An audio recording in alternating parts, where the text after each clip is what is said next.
They say, the one who holds the gold owns the golden voice, and right now, that voice belongs to India. Because India hasn't just brought back gold, it has reclaimed its economic freedom. The Reserve Bank of India's gold return mission isn't a small step. It's the next chapter of that financial freedom movement that was once trapped in British vaults and is now breathing in Indian soil from April to September 2025. Just 6 months, and India did what once seemed impossible. The Reserve Bank of India, the RBI, brought back 64 tons of gold from the Bank of England to Indian soil. This isn't just a number, it's a statement that India no longer trusts others with its future. It trusts itself. Today, India holds 880.8 tons of gold reserves, out of which 575.8 tons now rest safely within the country. That means 2/3 of India's gold is now made in India, stored in India. Earlier, this gold was stored deep in the vaults of the Bank of England, the same vaults once visited by Queen Elizabeth herself. But times have changed. Those vaults are no longer symbols of trust. They've become symbols of risk. There was a time when the world trusted the West, London, New York, Washington, the temples of global finance.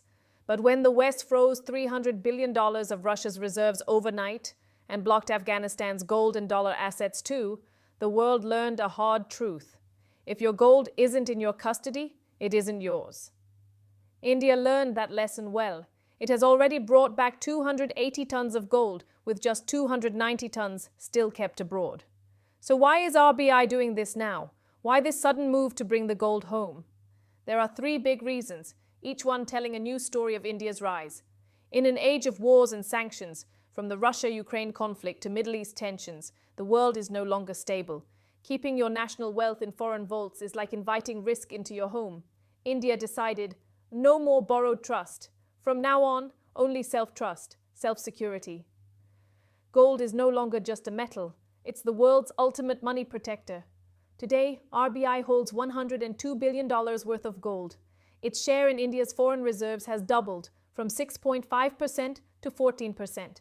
That means double the protection and double the independence. Once, the US dollar made up 70% of India's foreign reserves. Now, barely 31%. The message is clear. India is slowly distancing itself from the dollar and walking closer to gold. This isn't just India's story. It's the echo of a global transformation. Nations across the world are reclaiming control. Poland brought back 100 tons. Hungary, 63 tons. Germany, 300 tons. Turkey, dozens of tons. And now India, over 280 tons and counting. Because everyone now understands the assets in your vaults define your future. Everything else is just paper promises. Visual montage, gold vaults opening, global flags, dollar bills burning into gold bars. This movement has a name, de-dollarization. And India, even without saying it aloud, is already walking that path. The world once believed, in God we trust, printed right on the dollar.